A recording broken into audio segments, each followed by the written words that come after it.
경험을 해보니까 여러분한테서 제가 어떤 이야기를 이런 시간을 굉장히 경험을 해보니까 이번에 제가 결심한 것이 어떤 시간에 되게 중요한 거죠. 이런 결심을 했어요. 재미있게 할 수 없을까? 그런 생각했지만 재미가 없습니다. 왜냐하면 그래도 재미가 있어요. 재미가 없는데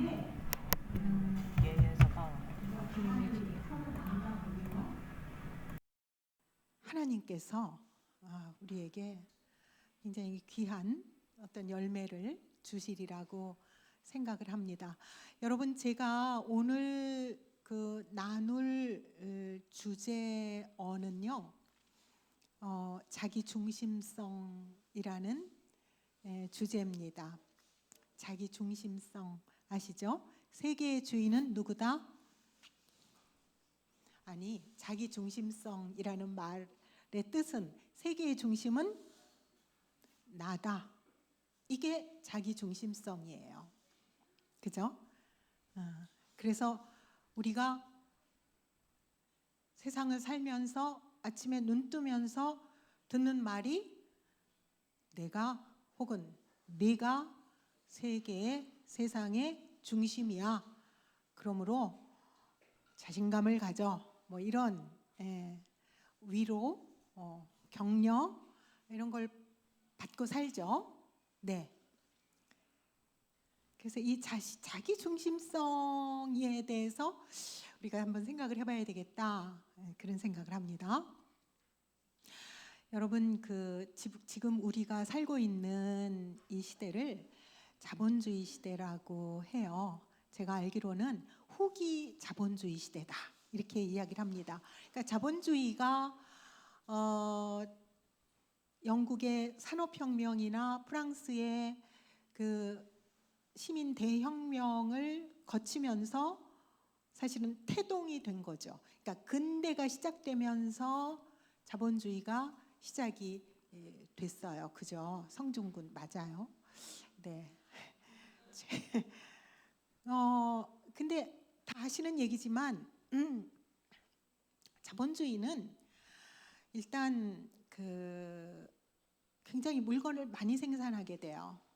그러니까 처음에 자유경쟁 자본주의일 때는 아직 물건을 생산할 수 있는 기술이 없었기 때문에 어떤 이전부터의 어떤 생산 체제를 가지고 있었다면 점점점 이제 기계가 발명이 되면서 점점 그 기계가 물건을 만들어내기 시작하죠. 사실 이 부분은 여러분이 더 잘 알 거예요. 기계가 물건들을 많이 만들어내고 공장에서 물건이 나오니까 이제 그러한 물건들을 만들어낸 오늘날로 말하자면 선진국이 이거 이렇게 못하는 저 바깥의 나라들을 이렇게 엿보기 시작하죠. 그래서 배를 타고 가서 이분들이 아니라 이 세계에 사는 사람들에게는 저 세계에 사는 사람들은 미개한 종족이에요. 그래서 그 땅을 차지하고 뭘 만들죠?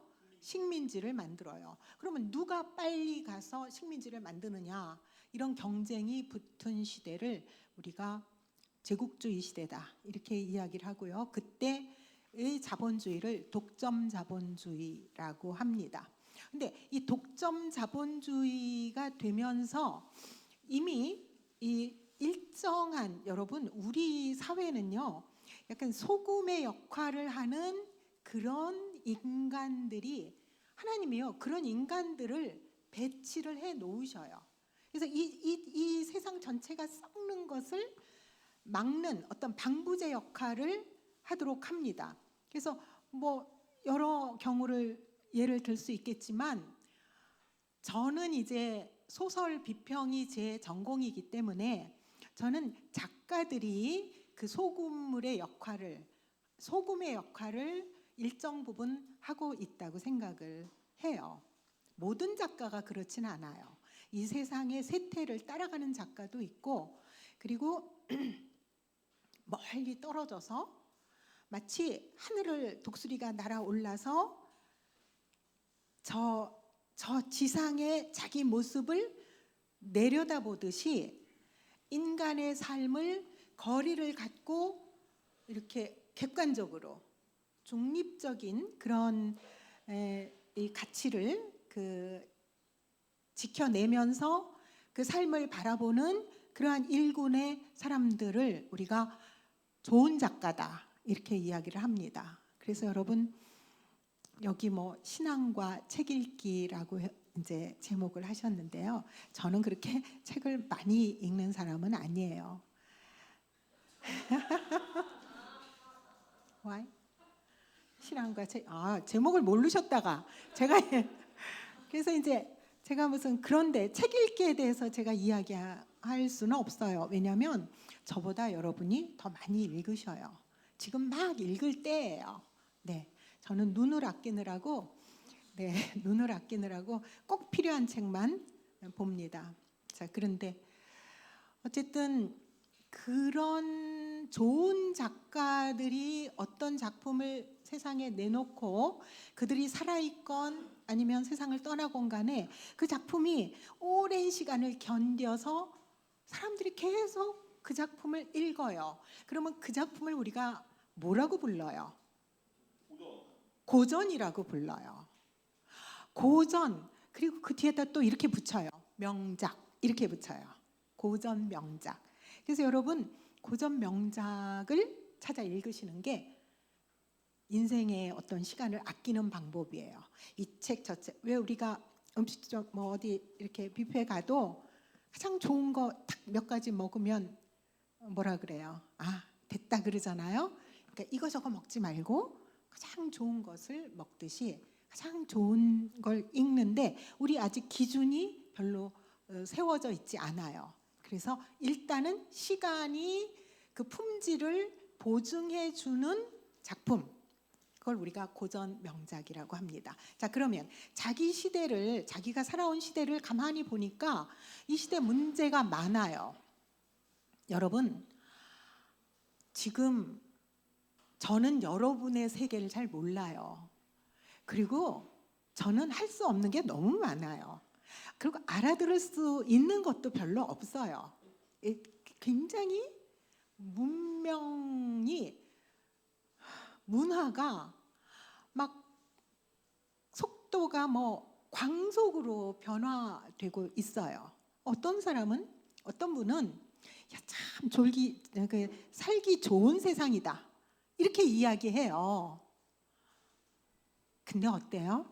실제로 우리는 왜 이렇게 힘들지? 왜 이렇게 외롭지? 왜 나만 혼자 있는 것 같지? 이런 소외감과 고립감에 시달리는 개인이 매일매일 살고 있어요. 그러니까 매일매일 똑같은 거의 비슷한 일을 하면서 거기에 묶여가지고 벗어나지 못한 채 항상 마음 한구석에서는 자기 혼자 해결할 수 없는 고립, 소외, 그리고 조금 멈추면 나는 도태될지도 몰라. 이 세계 바깥으로 추방될지도 몰라. 이런 불안감을 알게 모르게 갖고 살고 있어요. 그러니까 한마디로 말하면 결코 행복하지 않아요. 근데 왜 행복하지 않은가를 제가 얘기하는 작가들. 자, 어떤 작가? 좋은 작가. 좋은 작가들은 그 포인트를 잡는 거죠. 그래서 제가 오늘 소개하는 작가 세 분이 있어요. 오늘의 체코 프라하에서 태어난 프란츠 카프카라는 작가가 있습니다. 많이 들어보셨죠? 네, 카프카 많이 들어보셨어요. 여러분, 이분의 작품을 꼭 읽으세요. 이분은요, 작품이 많지 않아요. 이분은 40세 조금 넘어서 돌아가셨어요. 그렇기 때문에 많지 않습니다. 그리고 이제 그 뒤에 이제 그 뒤에 태어나는 분이 아일랜드의 작가인데요. 사무엘 베케트라는 아일랜드에서 태어난 작가지만 프랑스 파리에서 주로 집필 활동을 했던 작가가 있어요. 사무엘 베케트가 있고요. 우리나라에 누가 있냐면 우리나라에 좋은 작가가 많죠. 근데 여러분 교과서에 실려 있는 작품들 중에서 누구냐면 갑자기 생각이 안 나. 이분의 이름이. 아니, 남자인데. 남자. 조세희 말고. 네. 아유, 굿.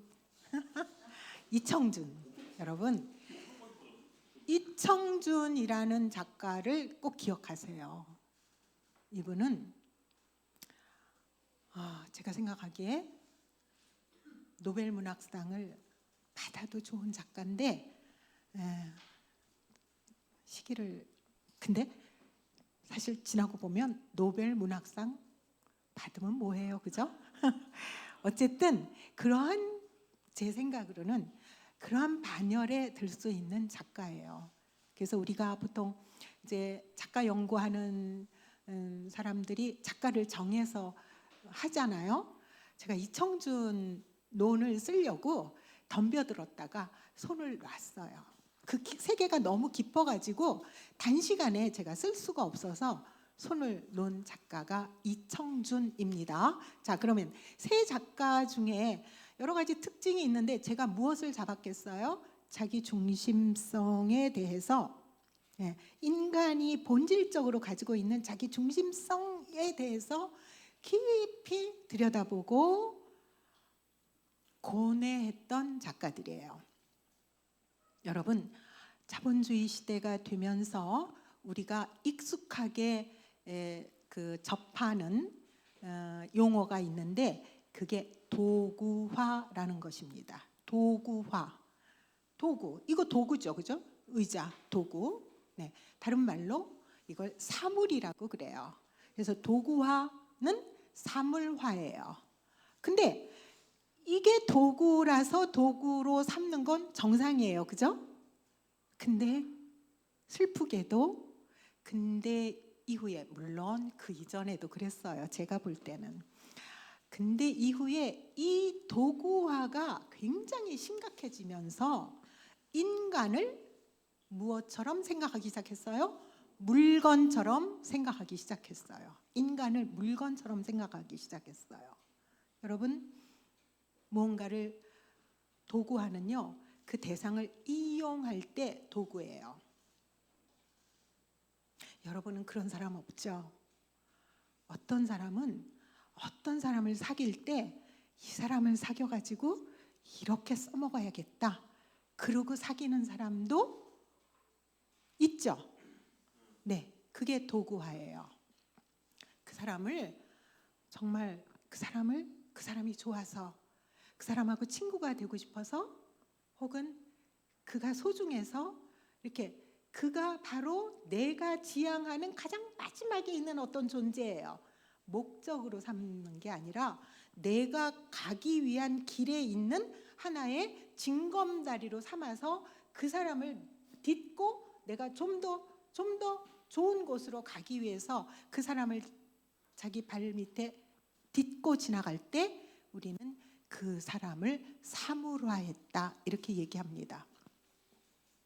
근데 도구화, 사물화 현상이 가장 늦게 오는 곳이 어디냐면 가정이에요. 제가 이런 얘기 드렸을 거예요. 여러분 부모님은 여러분을 얘는 1억짜리야 이런 말하는 부모는 없어요.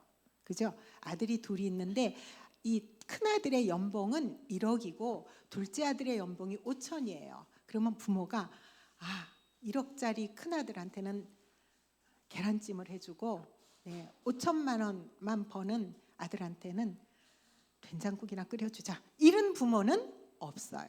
그러니까 이 세계를 잠식하고 있는 사물화 혹은 도구화, 이런 현상을 가장 끝까지 거부하는 곳이 가정인데 카프카가 1912년에 뭘 썼어요? 변신을 썼어요. 그죠?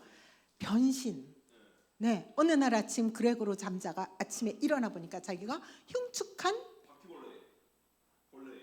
벌레. 바퀴벌레 정도가 아닌 것 같아요. 그 작품을 읽어보면 이 벌레는 자기 침대를 꽉 채우는 벌레니까, 그죠? 네, 벌레가 되어 있는 거예요.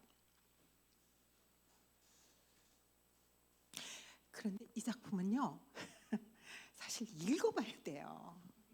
제가 사실 조금 심하게 했으면 여러분한테 변신이 읽고 오세요.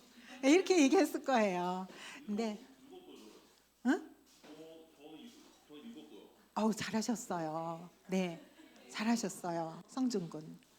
변신을 읽은 성준군에게 여러분 그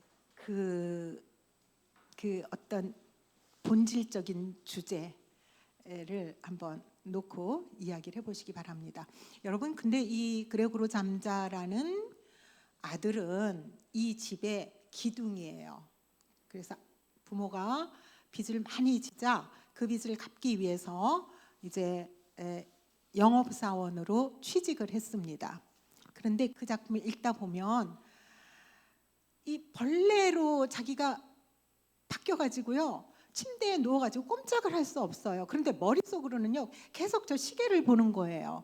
내가 5시 반에는 일어나서 6시 기차를 타야 내가 그 근무지로 갈 텐데 벌써 7시 반이에요. 어떻게 하면 좋지? 이렇게 생각해요. 그리고 이 내적인 그 독백이 계속 나오는데 이 그레고로 잠자의 그 내면에는요, 이 가족을 먹여 살릴 수 있는 사람은 나밖에 없다. 그래서 나는 죽어도 살아도 그 일을 반드시 해야 돼. 근데 나라고 어느 날 쉬고 싶지 않았을까? 그러나 나는 쉬면 안 돼. 자, 이런 생각을 가진 남자가 벌레가 됐어요. 자, 벌레가 되고 나서 가족들의 반응이 나와요. 가족들의 반응. 1차적으로 여러분, 누군가가 우리가 살던 세상에서 벌레가 된다라는 것은요, 이건 동물 우화잖아요. 그죠? 알레고리예요. 그러니까 이 현실에 굉장히 다양하고 복잡한 어떤 모순을 가장 분명하고 간단하게 보여주기 위해서 작가가 사용하는 방법이 알레고리입니다. 즉 우화예요. 그러니까 현실에서 누가 벌레가 됩니까? 그러나 우리가 가만히 한 발 더 들여다보면 벌레가 됐죠.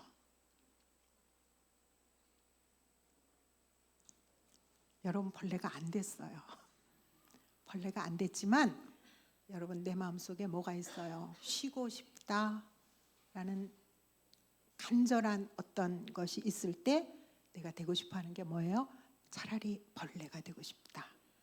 그래서 그레고로 잠자는요, 자기 내면의 어떤 무의식이 벌레로 발현이 된 거예요. 그리고 나니까, 자, 내가 나 하고 싶은 대로 살겠어. 난 쉬고 싶어. 나는 이 삶으로부터 약간 좀 휴가를 받고 싶어. 나 이 세상과 좀 단절되고 싶어 하고 자기 세계로 들어갔더니 그 다음에 나타나는 현상이 뭐냐면은 소통 불가예요. 벌레의 언어를 가족이 알아들을 수가 없어요. 여러분, 소통이 되지 않는다라는 것은 문제가 있다는 거예요. 여러분, 혹시 내 아버지, 내 어머니, 내 동생, 가족 간에 소통이 안 되나요? 자, 소통이 안 된다면 문제가 있는 거예요. 당연한 게 아니에요. 여러분, 제가 정말 가슴이 아픈 게요, 사춘기를 너무 강조해요. 응? 요즘에 우리 그리스도인에게는요, 사춘기는 없어요. 사춘기가 어디 있어요? 만약에 사춘기가 인간의 성장 과정 속에 반드시 있어야 될 거라면 성경에 나왔겠죠. 그죠? 성경에 어디 사춘기 병에 걸린 청소년들이 어디 나와요? 성경에서 사실 사춘기가 정도다면 이게 어른으로 치는 시대죠, 사실. 자, 좀 이따 얘기하자. 그러면 그거는 네, 좋습니다. 네, 저는 정말 감사해요. 얼마 전에요, 우리 목사님께서 도마 얘기를 하셨어요. 그래서 도마가 너무 고맙다고. 그러니까 예수님 최후의 만찬에서 예수님께서 내가 어디로 가는지 너희는 알아. 그랬더니 도마가 저희가 어떻게 알아요? 이렇게 하거든요. 그러니까 예수님이 그 설명을 다시 해주시잖아요. 그래서 우리가 도마의 덕분에 예수님의 부가 설명을 듣게 됐다. 이렇게 얘기를 하셨어요. 그래서 우리 성중군처럼 바로 응답해주고 바로 질문해주는 그런 청중은 A급 청중이죠. 정말 감사해요. 자, 어쨌든 소통이 안 된다는 건 문제가 있다는 거예요. 그 다음에 가족들이요, 그레고로 잠자가 이제 직장을 못 가게 생겼어요. 그리고 지배인이 찾아오고 그래서 해고당하죠. 그러고 나서 점점점 어떻게 해요? 무관심해져요. 여러분, 가족임에도 그가 자기 역할을 못하게 됐을 때, 그가 우리를 부양해야 되는데 부양할 수 없게 되니까 관심이 없어져요. 가장 사이가 좋았던 누이 동생까지도 먹으려면 먹고 말리면 말아라. 그래서 아무거나 막 갖다 줘요. 벌레들이 먹는 거 이런 거 갖다 준단 말이죠. 자, 그래서 점점점 그레고로 잠자가 절망에 빠져요. 절망에 빠집니다. 그리고 결국은 네가 없어져야 우리가 행복하겠어.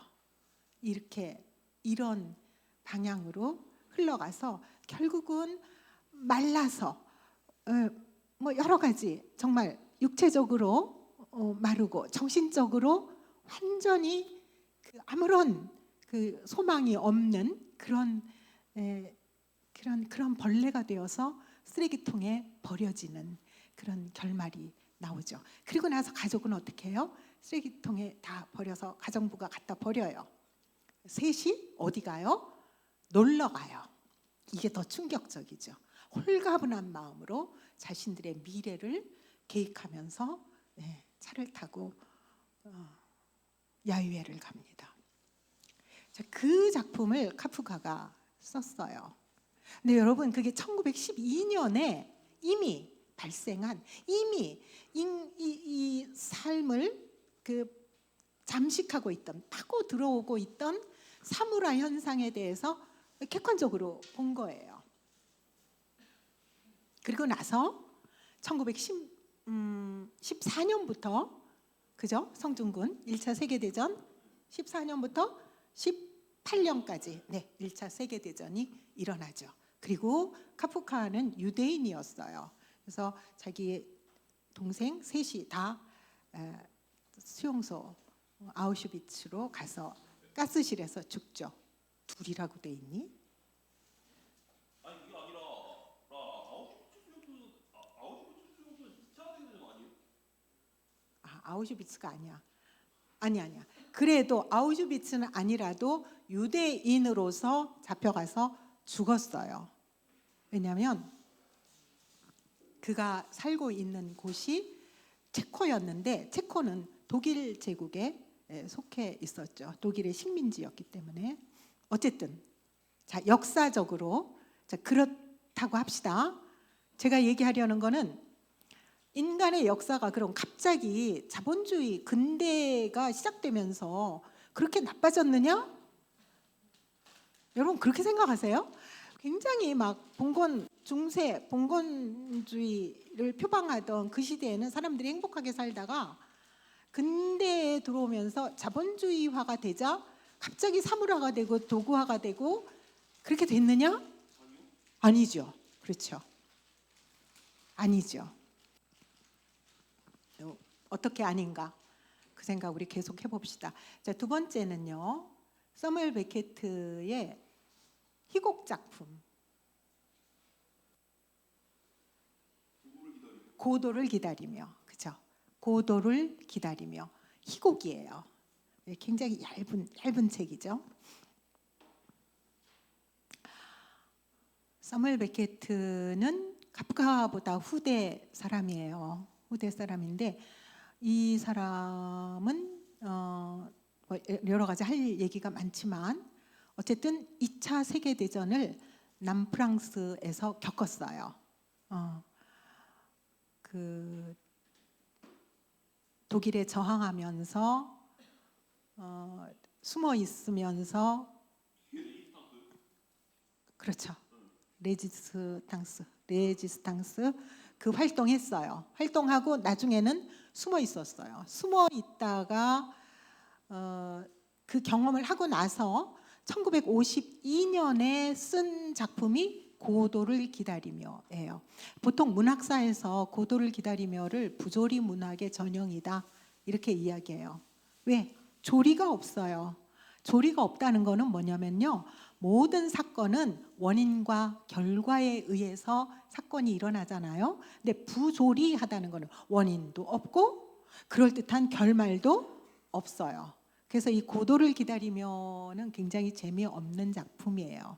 그럼에도 불구하고 우리나라에서 매년 이 공연이 돼요. 이 고도를 기다리며를 공연하는 극단이 산울림인가 하는 그 극단이 있어요. 그 극단에서 매년 그 공연을 하는데 이상하게도 사람들이 말도 안 되는데 가서 본다는 거죠. 그래서 여러분 제가 생각하기에는 고도를 기다리며에 나오는 주인공은요. 에스트라공하고 블라디미르라는 두 남자가 나오는데 에스트라공은 고고라고 부르고 블라디미르는 디디라고 불러요. 그래서 고고와 디디가 1막과 2막에 똑같은 모양으로 무대에서 서로 잡담을 나누는 거예요. 서로 그냥 잡담을 나눠요. 근데 가만히 들어보면요. 각자 자기 말을 해요. 그러니까 상대방의 말에 반응하는 것이 아니라 자기의 말만 하고 있어요. 운동화 끈이 풀어졌으니까 나 이것 좀 신켜줘. 근데 블라디미르는 다른 얘기해요. 이것이 그 카프카로부터 계속되어 온 뭐죠? 언어 불통이죠. 소통되지 않는 것, 그것을 상징하고 있는 것입니다. 또 하나는 이 작품이 굉장히 부조리하고 재미없는 작품인데 이 작품을요, 여러분 가만히 읽어보면요, 엄청나게 조리가 있는 작품이에요. 그래서 작가가 밑에다가 여러분 모든 작가는요, 아무리 이상한 작품을 써도요, 뭘 놔두냐면요, 열쇠들을 여러분 길 찾아오라고 빵가루 뿌리는 거 있죠, 헨젤과 그랬던, 네, 거기서처럼 빵가루를 다 뿌려놔요. 그래서 자세히 읽어보면 이 두 사람이 왜 이렇게 소망이 없는 상태에 빠졌는가라는 것을 알 수 있도록. 그래서 이 두 사람에게는 2차 세계대전에 그 정말 참혹한 기억이 있어요. 그래서 가끔 얘기해요. 우리 그때 같이 그 프랑스에서 포도를 땄었지. 그 농장에서 우리가 포도를 땄었어. 맞아? 응? 하고 나누기도 하고, 그때 우리 구덩이에서 많은 시체를 보았지? 뭐 이런 얘기들을 이렇게 중간중간 하면서 이 두 사람이 왜 이렇게 넋이 나갔는가? 그리고 생각하는 걸 너무나 싫어해요. 생각을 하면 예전에 참혹한 기억이 떠오를까 봐 생각하지 않기 위해서, 나는 지금 생각하지 않기 위해서 지금 얘기하는 거야. 너 왜 이렇게 말이 빨라? 디디가 고고한테, 고고가 더 상처가 많아요. 그래서 디디가 고고를 자꾸 달래죠. 너 얘기가 지금 말이 너무 빠르잖아. 내가 무슨 말인지 못 알아듣잖아. 고고가 아니야, 내가 말을 느리게 하면 내가 생각을 하게 돼. 나 생각하는 게 싫어서 이렇게 말을 빨리 하는 거야. 이런 이야기들을 해요. 그래서 두 사람이 하는 거를 우리가 한마디로 뭐라고 해요? 시간 죽이기라고 해요. 킬링 타임, 시간 죽이기. 응? 여러분, 시간 죽이기가 여러분하고 멀어요, 가까워요? 여러분, 우리가 전철을 기다린다, 또 사람을 기다린다. 어쨌든 우리가 일상에서 그때까지 이 시간을 때우기 위해서 뭘 하잖아요, 그죠? 이게 시간 죽이는 거예요. 시간을 죽이는 것. 자, 이 시간 죽이기, 그다음에 의사소통의 불가능성, 생각하는 것에 대한 두려움, 이런 것들이 그야말로 사물화의 연장선상에서 이해될 수 있는 것들입니다. 그리고 1985년에 이청준 선생이 벌레 이야기를 써요. 벌레 이야기는 여러분 영화 밀양으로 다시 연출되기도 했어요. 약간 다르지만 벌레 이야기에서 여러분 포인트가 뭐예요? 카프카의 그 벌레가 한국의 벌레 이야기로 나온 겁니다. 그런데 제가 그렇게 생각한다는 거예요. 그렇게 연결을 해봤다는 겁니다. 근데 여러분, 벌레가 무엇인지는 나중에 각자 우리가 생각할 거리지만, 거기에 제 관심을 끄는 것은 그리스도인이 나온단 말이죠. 자, 벌레 이야기의 줄거리는 뭐냐면, 어떤 아람이라는 아이가 있어요. 초등학교 3학년인가 4학년짜리 아람이라는 아이가 있는데, 아빠와 엄마가 이 아이를 잘 길렀습니다. 잘 기르고 있어요. 그런데 이 아이가 유괴돼서 시체로 발견이 돼요. 그런데 그 전에 이 아람이 엄마에게 계속 와서 전도하는 김집사라는 여인이 있습니다. 그래서 늘 예수 믿어야 구원받습니다. 우리 늘 하는 얘기잖아요. 예수 믿어야 구원받습니다. 전도해요.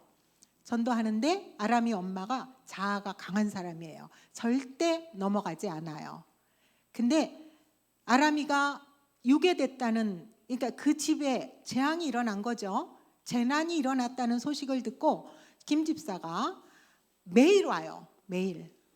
근데 이 소설을 진행해 나가는 화자가 누구냐면은 아람이 엄마의 남편, 즉 그 아람이 엄마를 아내로 둔 남편이 그 아내와 김 집사를 관찰하면서 쓴 거예요. 관찰하면서. 근데 제가 그 작품에서 발견한 것은 뭐냐면, 사물화가 우리가 사람을 물건으로 여겨. 그걸 사물화라고 그래요. 그죠? 근데 이게 더 타락하면 어떻게 되냐면, 하나님도 물건처럼 내가 사용하려고 해요. 그걸 이청준이 간파한 거예요. 이청준이란 작가는 기독교 소설을 몇 편 썼어요. 근데 제가 그 작품에서 깨달은 무서운 나의 모습은 뭐냐면요, 지배 욕망이에요. 여러분, 인간은요, 아무리 좋은 구호를 내세워도 그 안에 상대방을 지배하려는 욕망을 가지고 있어요. 이게 저는 제 얘기는 아니고요. 제가 여러분들이 하는 말씀이나 이걸 들어보면 이것은 선악과를 먹은 인간이 끝까지 버리지 못하는 죄예요. 하나님이 가장 미워하시는 악이에요. 하나님이 가장 미워하시는 게 자기 중심성이죠. 내가 주인이야. 자, 여러분 선악과라는 그 선과 악을 분별하는 그 주도권을 내가 갖고 싶다는 거 아닙니까? 그죠? 인간이 갖고 싶은 거예요. 하나님이 아니라 내가 갖고 싶어. 내가 판단하고 싶고, 내가 결정하고 싶고, 내가 선택하고 싶어요. 그래서 먹었죠. 그런데 이 인간이 오늘날에는 어떻게 해요? 하나님을 이용해서 자기 뜻을 펼친다고요.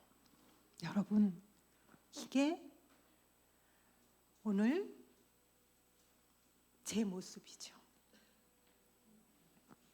뭐 누구 얘기할 게 없어요. 이 제 모습이에요. 하나님까지도 이용해요. 내가 부릴 수 있는 종이라고 생각하고 하나님까지도 내 욕망에 따라서 이용한단 말이죠, 여러분. 그래서 교회가 세상으로부터 더 이상 너희들에게 기댈 게 없다, 이런 비판을 받는 게 아닌가, 이런 생각이 드는 거예요. 교회 안에 갈등이 왜 생겨요? A 집사와 B 집사의 하나님이 달라요. 하나님은 한 분이신데 A 집사가 믿는 하나님과 B 집사가 믿는 하나님이 달라요. 여러분, 이름만 하나님이죠. 자기가 믿는 거는 자기예요. 내가 믿는 분은 나를 생각하시는 하나님이야, 이렇게 표방하지만 사실은 내가 주인이에요. 하나님이라는 이름만 가지고 온 거예요. 그리고 내가 주인인 거예요. 그러니까 A 집사의 주인은 A 집사고요, B 집사의 주인은 B 집사예요. 그래서 교회 안에서 갈등이 끊임없이 일어나요. 누가 은혜 받았다고 하면은요, 우리 이 귀하고 착한 청년들은 박수 쳐주잖아요. 그죠?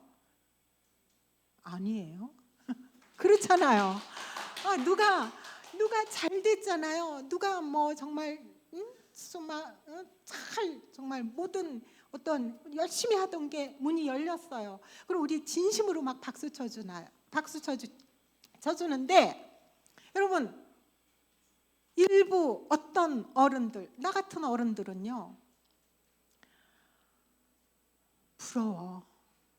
부러운데 왜 쟤는 저렇게 잘 되는데 왜 너는 그렇게 못 되니?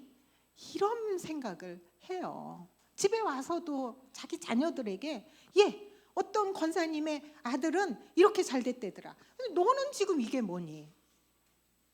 이것은 하나님 우리 그렇게 그런 신자로 우리를 키우지 않으셔요. 여러분, 이걸 기억하셔야 돼요. 인간에게는 뭐가 있어요?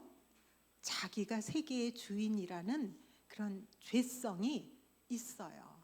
죄성이 있어요. 그리고 거기서 끝나는 게 아니라 지배하려고 그래요. 지배하려고 하는데, 그리스도인들은 더 나쁜 게 뭐냐면, 세상 사람보다 더 나쁜 게, 이러면 그리스도인들을 다 비난하는 건데 그건 아니고요. 일부 더 정말 이 죄질이 나쁘다는 거예요. 죄질이 나쁜 게 뭐냐?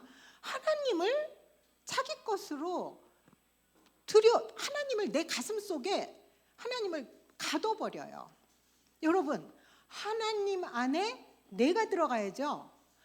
내 안에 하나님을 잡아서 가둬가지고 내 마음대로, 내가 원하는 대로 하나님을 조정하려고 해요. 하나님 조정당하시는 분은 절대 아니신데도 내가 그렇게 신앙생활 한다면 나는 아직도 하나님과는 관계가 없는 사람이에요. 그러면 우린 방법이 없어요. 누구를 알아야 돼요? 예수님을 알아야 돼요. 우리는요, 소망이 없어요. 누구를 알아야 돼요? 예수님을 알고, 인간이 누구신가를 알고, 자, 이제까지 제가 얘기한 건 뭐예요? 인간이 누구인가를 우리가 알았어요. 인간만 그래요? 내가 누구인가를 내가 조금 알았어요. 조금. 아, 그렇구나. 자, 그걸 누가 알게 했어요? 작가들이 너희 이렇게 살고 있어. 그렇게 알려줬단 말이죠. 그래서 내가 알았어요.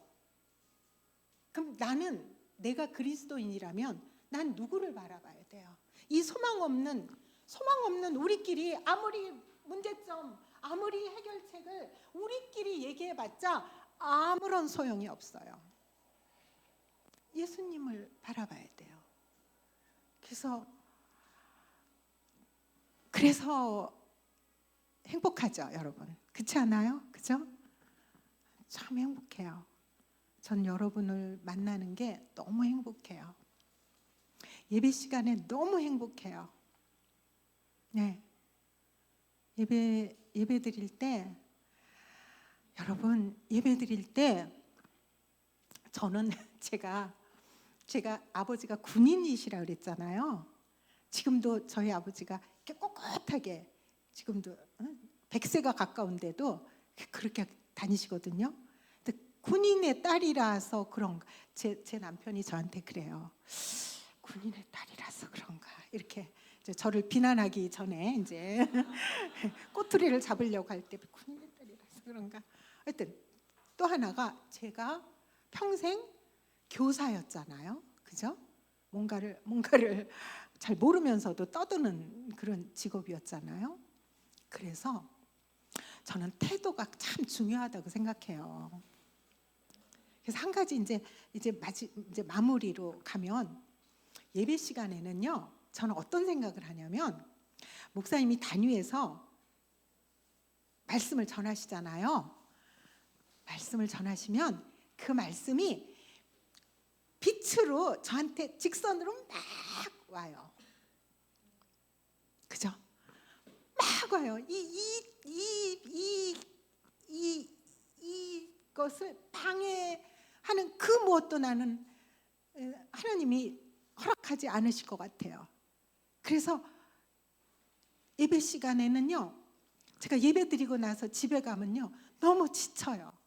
그냥 온 힘을 다해가지고 말씀을 막 듣고 찬양하고 막, 그야말로 여러분, 제가 그 전에 말씀드렸죠.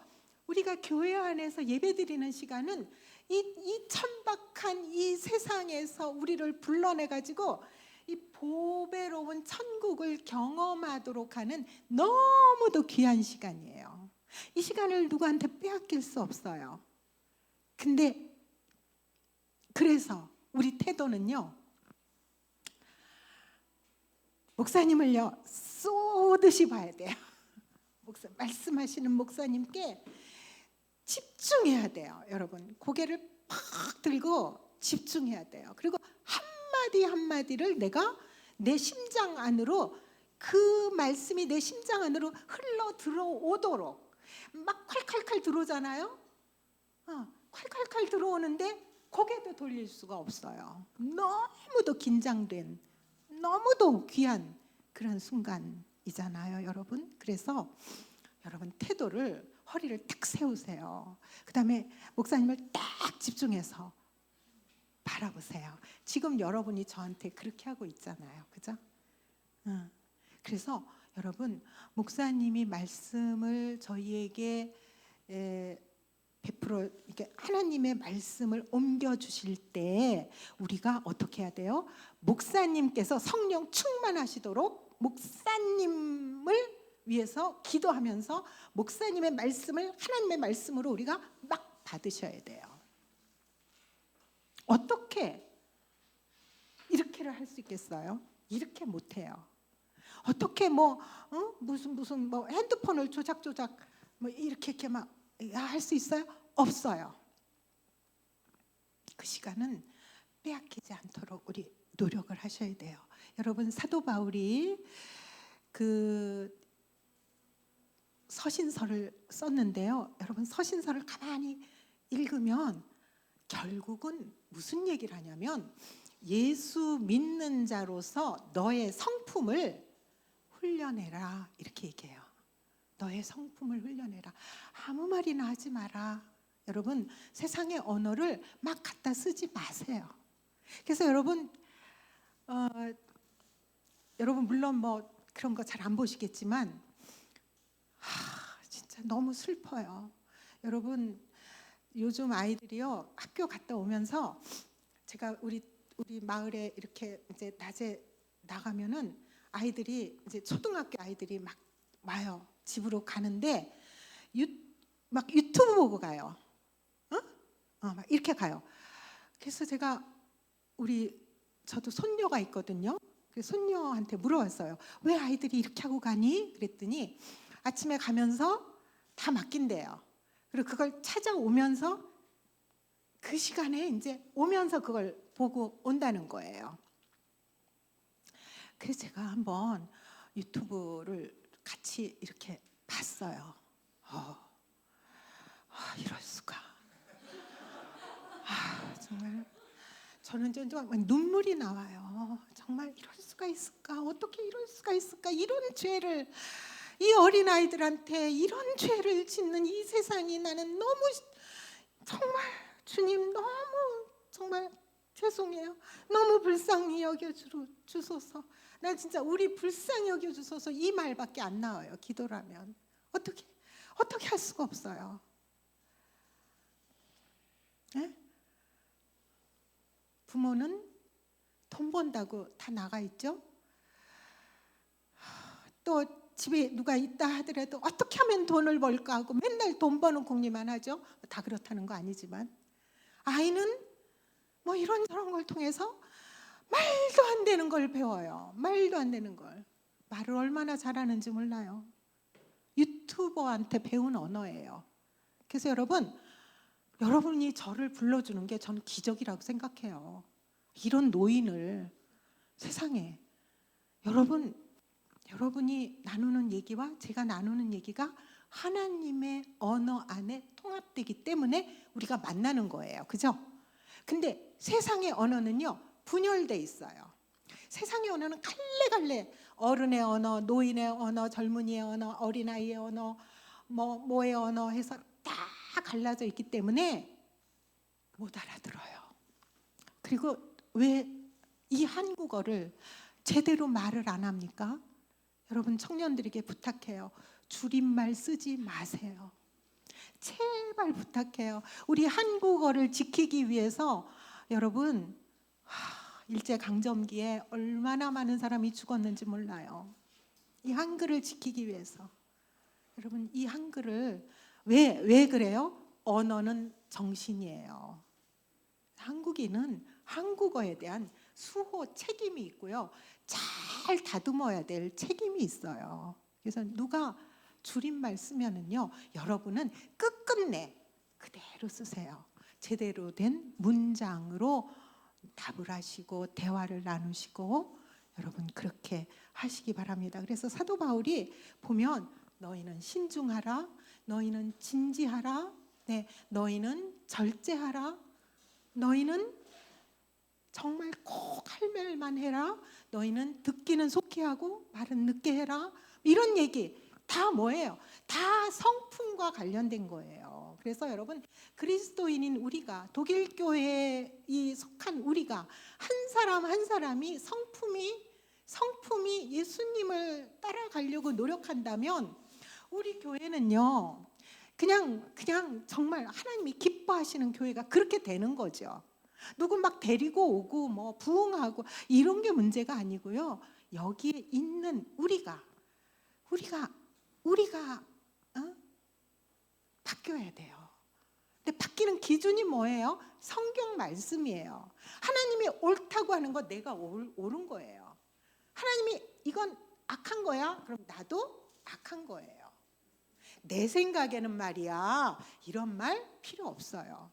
그래서 여러분, 우리가 성숙할수록 내가라는 주어를 자꾸 빼세요. 나 이거 좋아해, 나는 이거 맛있어, 나는 이란 주어를 빼고 말해보세요. 그리고 의식적으로, 절대 안 돼요. 인간은 절대 안 되지만 타인의 기분을 생각하세요. 내 기분이 아니라 나는 이렇게 하면 좋더라.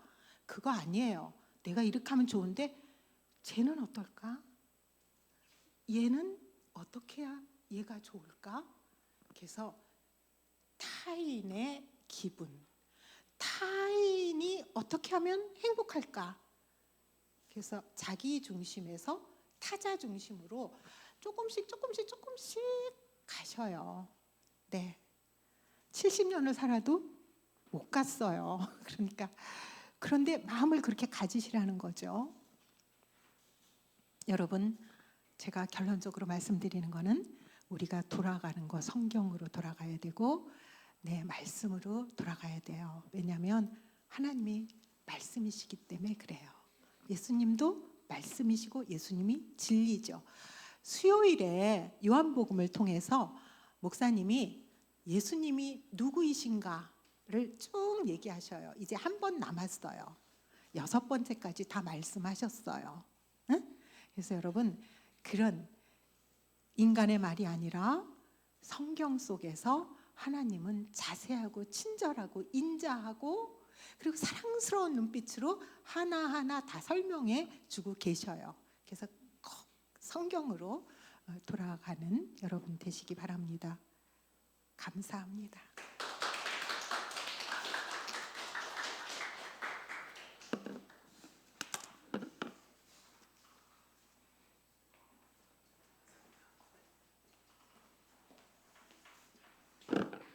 네, 우리 선배님께 다시 한번 감사합니다.